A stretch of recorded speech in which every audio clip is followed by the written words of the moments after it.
Some Iraq news, posted by Clare at KTFA September 27, 2024.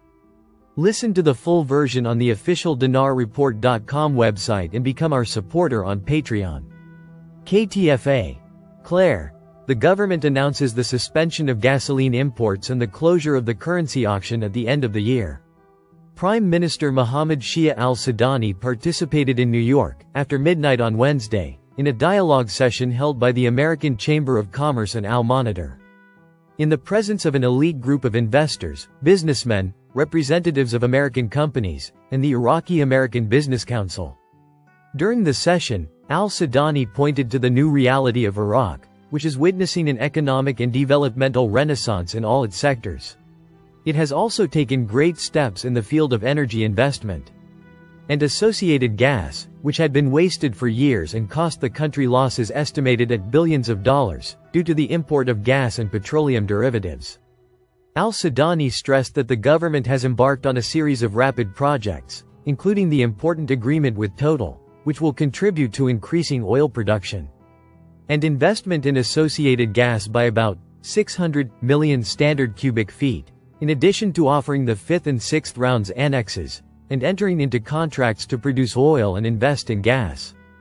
Indicating that after 2028, Iraq will achieve self-sufficiency in gas, in addition to activating oil derivatives projects, including the strategic Karbala refinery, whose production capacity reaches 140,000 barrels per day, as well as rehabilitating the Bayji refinery, which was completely destroyed during the battles to liberate Bayji, and its production capacity is 150,000 barrels per day.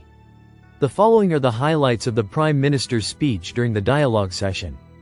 When I assumed my duties as Prime Minister, the investment in associated gas was less than 40%, and now the percentage has risen to about 70%.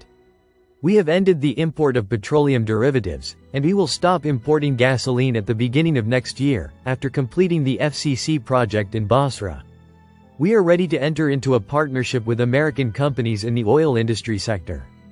Our vision is to convert 40% of exported oil into transformation industries, which will give us more benefits than selling crude oil. Our policy is based on diversifying the contracting parties that invest in our oil and gas fields without specific conditions. The licensing round procedures are clear and transparent, and there is no favoritism or preference for one company over another. Development cannot be achieved without a solid banking sector that operates according to approved international standards, and 95% of financial transfers in Iraqi trade are conducted through reliable banks. The currency selling window will be closed at the end of this year, and the money laundering office at the central bank is operating effectively. The government contracted with Ernst & Young to reform the government banking sector, and we strengthened citizens' confidence in banks and expanded financial inclusion.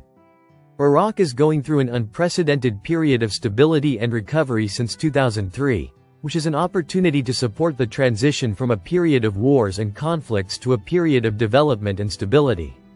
A stable Iraq in a sensitive region is beneficial to the world, which is what we have witnessed since October 7, as Iraq has largely maintained balance and calm, and we have kept Iraq away from the arena of conflict. Our security forces have reached an advanced stage of capability and efficiency, and we have begun an armament program to enhance their capabilities, and ISIS today does not pose a threat to our security. We need American small and medium-sized companies to partner with Iraqi companies.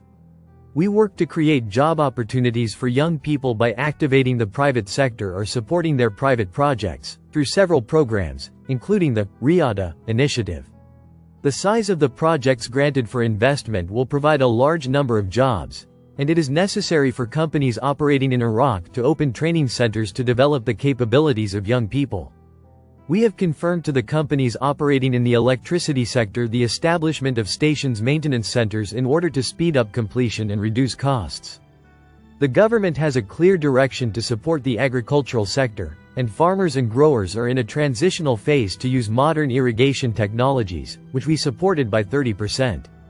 We provided loans to workers in the food industries sector of various types, part of which is covered by sovereign guarantees.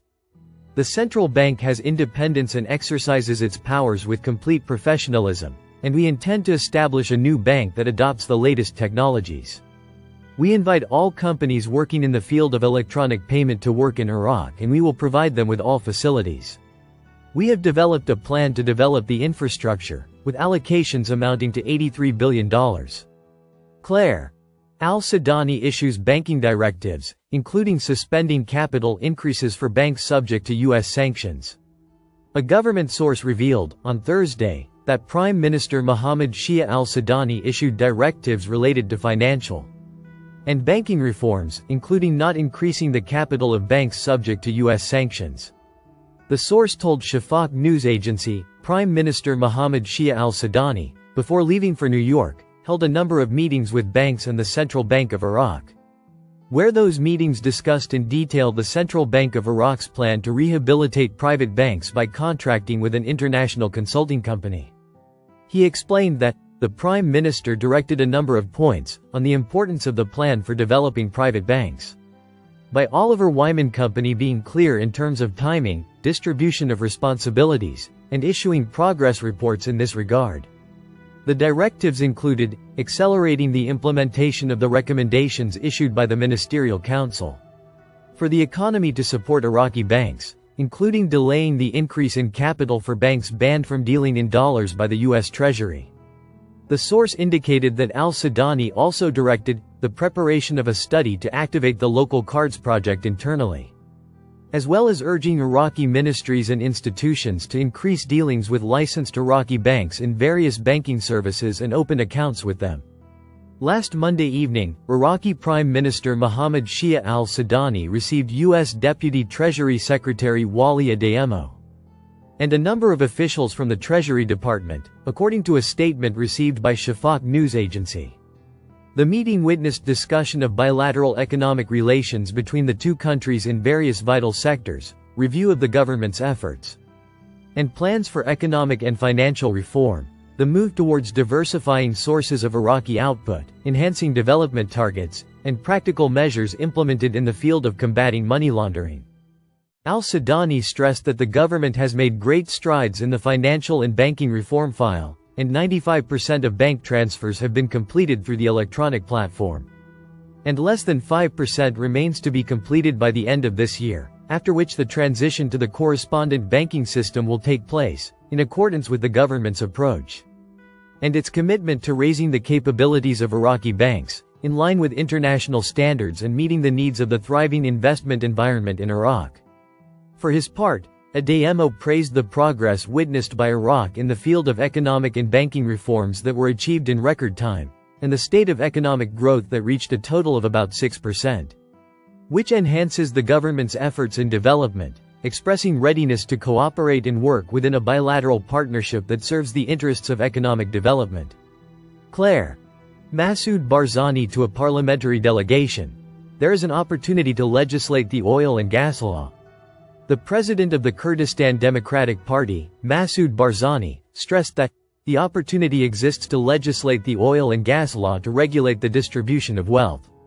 Barzani expressed during his reception of a delegation from the Parliamentary Finance Committee today, Wednesday, according to a press statement, his desire to resolve the differences between the central government and the region, expressing his support for the Finance Committee's movement in this regard.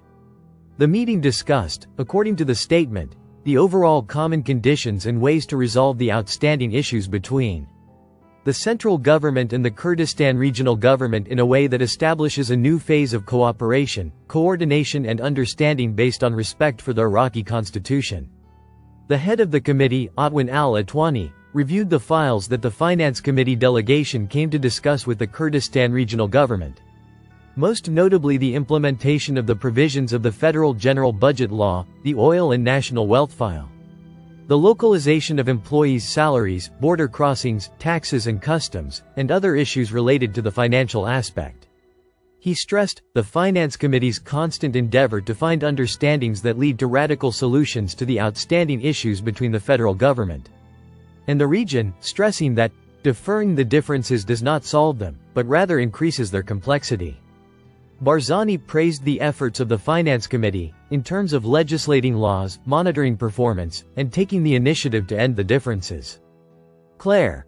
Al-Atwani. Agreement with the Kurdistan Regional Government to review its oil contracts and adapt them constitutionally.